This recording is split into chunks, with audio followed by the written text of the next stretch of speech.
40,000 pre સ્કૂલના સંચાલકો હડતાલ પર ઉતર્યા છે। આવી નોબત શા માટે આવી, આવો જાણીએ।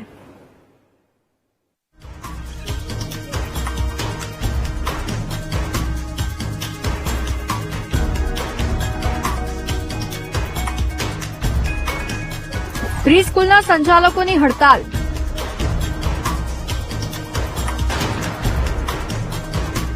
સરકારે નિયમ બન્યા માથાનો દુખાવો।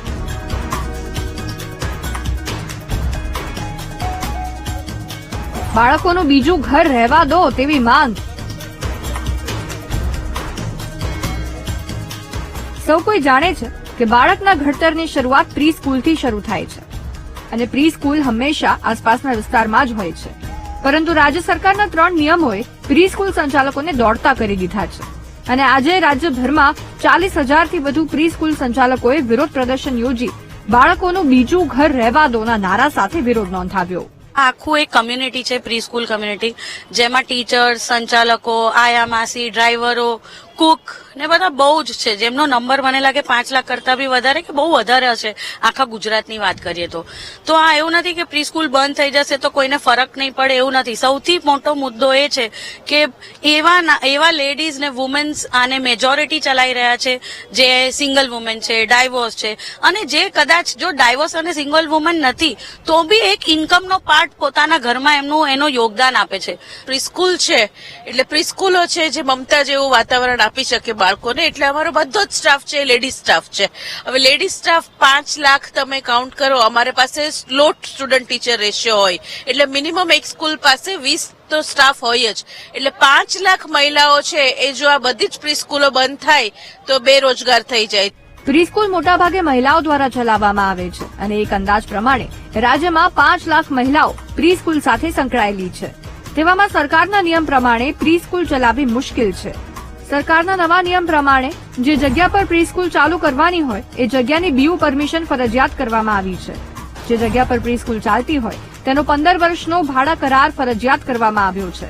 ટ્રસ્ટ, નોન પ્રોફિટ કંપની અને સહકારી મંડળી બનાવવાનો નિયમ બનાવવામાં આવ્યો છે। આ નિયમ પ્રમાણે કદાચ પહેલા નિયમનું પાલન થઈ શકે, પરંતુ નીચેના બંને નિયમોનું પાલન કોઈપણ કાળે શક્ય નથી, કારણ કે મોટાભાગની સ્કૂલો ભાડાના મકાનમાં ચાલે છે અને કોઈપણ મકાન માલિક 15 વર્ષનો ભાડા કરાર કોઈપણ કાળે ન કરી આપે। બીજી તરફ ટ્રસ્ટ, નોન પ્રોફિટ કંપની અને સહકારી મંડળી શા માટે કોઈપણ વ્યક્તિ બનાવે અને આવા નિયમ પ્રી સ્કૂલમાં જ શા માટે? બરોબર, જયારે ટ્રસ્ટની વાત ચાલી રહી હતી કે કીધું છે કે અમને ટ્રસ્ટના અંદર નાખો, સિમ્પલ મહિલાઓ ચલાવતી હોય છે, મહિલા સક્ષીકરણનું આપણે લાડલી બહેનની વાત કરીએ છીએ અને એમનો જ રોજગાર લેવાની વાત કરતા હોય, trust is very difficult to maintain this. Okay, તો અમે લોકો એમ રિક્વેસ્ટ કરીએ છીએ કે એમને પ્રોપરાઇટરશીપ યા પાર્ટનરશીપના અંદર રાખો, પણ એમાં હજી સુધી કોઈ ઉકેલ આવ્યો નથી।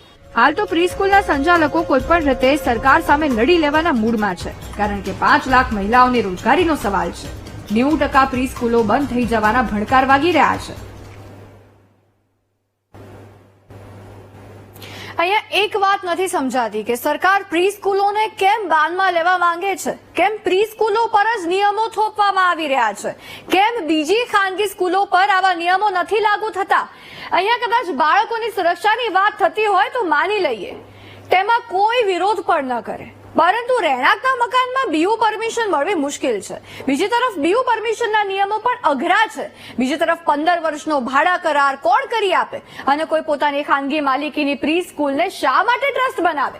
સવાલો તો અનેક છે। તેવામાં પ્રી સ્કૂલ સંચાલકોની માંગ સામે સરકાર કેટલી હદે નમતું જોખે છે તે જોવું રહેશે।